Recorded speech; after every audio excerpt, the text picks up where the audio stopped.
In the last lesson, I added all of the different views to sheet A200, and one of the big one of the big reasons I was doing that is to show you that whenever we look at our symbols, now our symbols are actually populated with real numbers.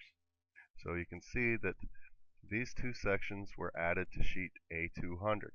So that's the drawing number, and their drawings numbers 2 and 3, because the elevations are the other drawing.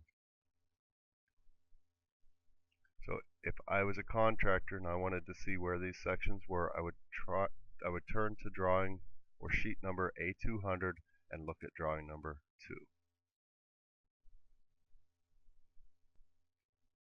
The next thing is the elevation symbols. So we have these elevation symbols out here, and this is not a traditional looking elevation symbol. This is one that Revit uses.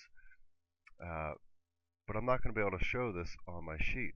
So what I actually have to do is pick this up and move it into place so I can actually see it on my drawing. A lot of times this messes up other things within the drawing. It's kind of a clumsy way of doing things, and I'm not crazy about how they look. They function both as the elevation camera and the symbol, just like all the other symbols. So moving them around sometimes can cause some problems. We can do a real quick double check, and just like I said, now our elevations are gone.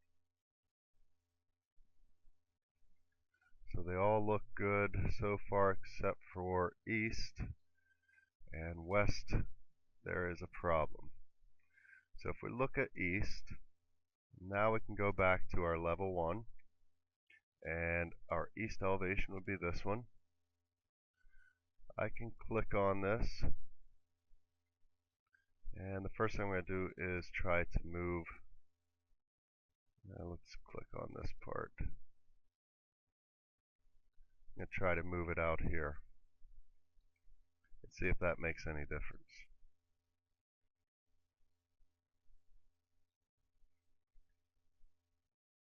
Now whenever I do that, you'll notice that this line, I wasn't seeing it before, but this line shows up. So if I click on this one, there's my line. This is basically the view of what you can see. So I can fix this, should be able to fix this real quick and easy just by picking this line up and moving it up here so I can see everything within that elevation. Now if we go back to our east elevation, everything is back where we need it.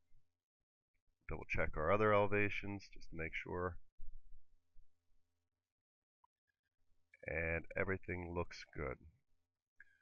So now on my floor plan view I have most of the symbols that I need. All I'm going to have to add now is a north arrow. I have my elevation symbols and my section symbols. And with the elevation symbols, just to point out real quickly, you'll see they also have the sheet number A200 and then drawing numbers 4, 5, 6, and 1. I didn't do a great job of ordering these, but it's still effective. You can see exactly what sheet they're on and which drawing number they are.